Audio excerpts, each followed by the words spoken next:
নমস্কাৰ বন্ধুসকল, স্বাগতম জনাইছোঁ আপোনালোকক পুনৰ অন্য এটা ভিডিঅ'ৰ মাধ্যমেৰে মোৰ চেনেললৈ। বন্ধুসকল, আজি কথা পাতিম গৰুড় পুৰাণ অনুসৰি এক মহামন্ত্ৰ, যি মন্ত্ৰৰ সহায়ত ঘৰৰ পৰা দৰিদ্ৰতা দূৰ কৰিব পাৰি।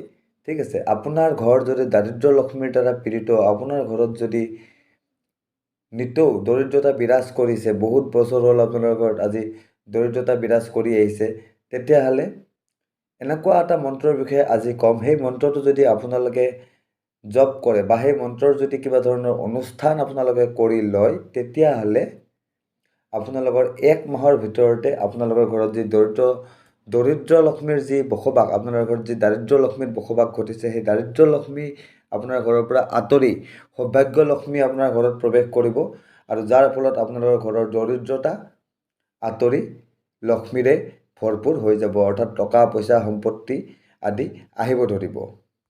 বন্ধুসকল, এইখিনিতে এটা কথা উল্লেখ কৰোঁ, মই মোৰ ভিডিঅ'বিলাকত যিবিলাক উপায়, যিবিলাক আপোনালোকক মন্ত্ৰ বা যিবিলাক আপোনালোকক জ্ঞান দিবলৈ চেষ্টা কৰি আহোঁ, সেইবিলাক একচুৱেলি যিকোনো আপোনালোকৰ কোনোবা পুৰাণ, কোনোবা উপনিষদ, কোনোবা মহাকাব্যৰ পৰা সংগৃহীত হয়, আৰু সেই কাব্যসমূহত দিয়া জ্ঞানসমূহে মই ভিডিঅ' ৰূপত আপোনালোকৰ কাৰণে লৈ আহোঁ। বন্ধুসকল, আজিৰ যিটো উপায় মই আপোনালোকৰ কাৰণে লৈ আহিছোঁ, সেই উপায়টোৰ বিষয়ে উল্লেখ আছে গৰুড় পুৰাণত।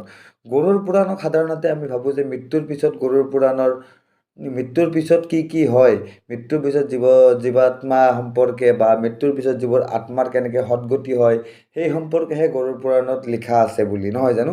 কিন্তু গৰুড় পুৰাণত মৃত্যুৰ পিছত জীৱৰ যি অৱস্থা, সেই অৱস্থাৰ বৰ্ণন কৰাৰ উপৰিও এনে নানান ধৰণৰ উপায় দিয়া আছে, যিবিলাকৰ দ্বাৰা আমাৰ দৈনন্দিন জীৱনত বহুত সুখ আৰু সুবিধাৰে ভৰপূৰ হৈ যাব পাৰে, যদি আমি সেই উপায়বিলাক পালন কৰোঁ। তেনেকুৱা ধৰণৰ এটা উপায় হ'ল বন্ধুসকল, ঘৰত যি আপোনালোকৰ ঘৰত যি দৰিদ্ৰতা বসবাস কৰিছে, ঠিক আছে, মানে ঘৰত যদি আপোনালোকৰ দৰিদ্ৰতা যদি আপোনালোকৰ ঘৰত আছে, তাৰ কাৰণ হ'ল গৰুড় পুৰাণ অনুসৰি দাৰিদ্ৰ লক্ষ্মীৰ বসতি।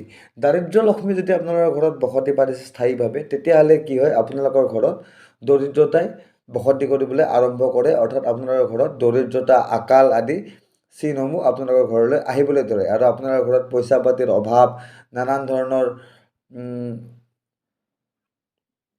পইচাৰ কাৰণে আপোনালোকৰ অসুবিধা, নানান ধৰণৰ অসুবিধা আহিবলৈ ধৰে, যিবিলাক হয় দাৰিদ্ৰ লক্ষ্মীৰ বসবাসৰ কাৰণে।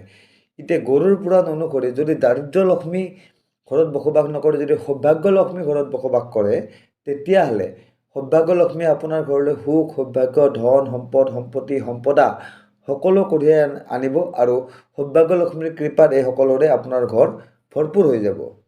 এতিয়া ক'ম বন্ধুসকল, গৰুড় পুৰাণত উল্লেখ থকা এক মহামন্ত্ৰৰ বিষয়ে, যি মহামন্ত্ৰ যদি আপোনালোকে দৈনন্দিন জীৱনত জাপ কৰাটো বা আপোনালোকৰ পূজাৰ সময়ত জাপ কৰাটো এক অভ্যাসত বা হেবিটত যদি আপোনালোকে পৰিণত কৰি লয়, তেতিয়াহ'লে আপোনালোকৰ ঘৰৰ পৰা দাৰিদ্ৰতা দূৰ হৈ আৰ্থিক উন্নতি হ'বলৈ আৰম্ভ কৰিব। আৰু মন্ত্ৰটো অতি চমু মন্ত্ৰ, বেছি কঠিন মন্ত্ৰ নহয়। মন্ত্ৰটো হ'ল ওম জুং ছ। ঠিক আছে, আৰু এবাৰ কৈ দিছোঁ, ওম জুং ছ। এই মন্ত্ৰটোৰ বিষয়ে উল্লেখ আছে গৰুড় পুৰাণত। কৈছে যে এই মন্ত্ৰটো যদি কোনো মনুষ্যই দৈনন্দিন জীৱনত জপ কৰিবলৈ ধৰে, আৰু ইয়াক এটা হেবিট বা অভ্যাসত পৰিণত কৰে, তেতিয়াহ'লে সেই মনুষ্যৰ ঘৰত কোনোদিন দাৰিদ্ৰ লক্ষ্মী বসতি কৰিব নোৱাৰে। আৰু যদি আগৰে পৰা বসতি কৰি আহিছে, তেতিয়াহ'লে এই মন্ত্ৰ জাপ কৰাৰ 1 মাহৰ ভিতৰত আপোনালোকৰ ঘৰৰ পৰা দাৰিদ্ৰ লক্ষ্মী ওলাই যাবলৈ বাধ্য হ'ব, আৰু তাৰপিছত সৌভাগ্য লক্ষ্মীৰ আগমন ঘটিব।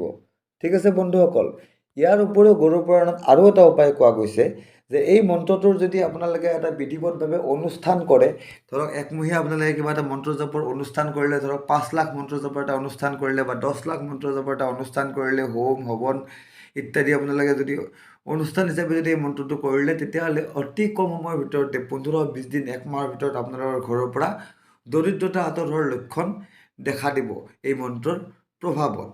ইয়াৰ উপৰিও গৰুড় পুৰাণত আৰু অন্য এটা উপায়ো দিছে বন্ধুসকল, আৰু সেই উপায়টো হৈছে, যদি আপোনালোকৰ দৰিদ্ৰতাৰ দ্বাৰা আপোনালোক খুব পীড়িত হৈ আছে, আৰু এই মন্ত্ৰৰ অনুষ্ঠানো আপোনালোকে কৰিব নোৱাৰে, সম্বল নাই, বা এই মন্ত্ৰ জাপো আপোনালোকে কৰিব নোৱাৰে, ইমান সময় নাই, তেতিয়াহ'লে আপোনালোকে এটা কাম কৰিব পাৰে বন্ধুসকল।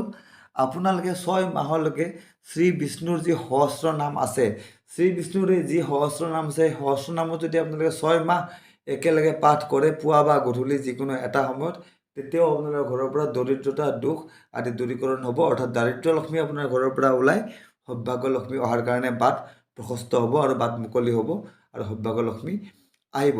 তো বন্ধুসকল আজি ক'লোঁ দুটা উপায়, যি উপায়ৰ দ্বাৰা আপোনালোকে আপোনালোকৰ ঘৰৰ পৰা দাৰিদ্ৰতা দূৰীকৰণ কৰিব পাৰিব, আৰ্থিক উন্নতিৰে আপোনাৰ ঘৰ ভৰাই তুলিব পাৰিব।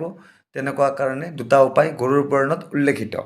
ঠিক আছে বন্ধুসকল, আশা কৰিলোঁ ভিডিঅ'টো আপোনালোকৰ কাৰণে লাভকাৰী হ'ব, আপোনালোকৰ কাৰণে উপকাৰী হ'ব। আপোনালোকে মোৰ ভিডিঅ'ৰ লাভ আপোনালোকৰ জীৱনত ল'ব পাৰিব আৰু এনেধৰণৰ ভিডিঅ' মই মোৰ চেনেলটোত আনিয়ে থাকোঁ। গতিকে এনেধৰণৰ ভিডিঅ' পাই থাকিবলৈ মোৰ চেনেলটো ছাবস্ক্ৰাইব আৰু লগতে থকা ন'টিফিকেশ্যন বেল আইকনটো প্ৰেছ কৰি দিবলৈ নাপাহৰিব। আৰু যদি মোৰ চেনেলটো আৰু যদি মোৰ ভিডিঅ'বিলাক চাই আপোনালোকৰ ভাল লাগে, তেতিয়াহ'লে নিশ্চয় মোৰ এই ভিডিঅ'টো আপোনালোকে লাইক আৰু এটা শ্বেয়াৰো কৰি দিব।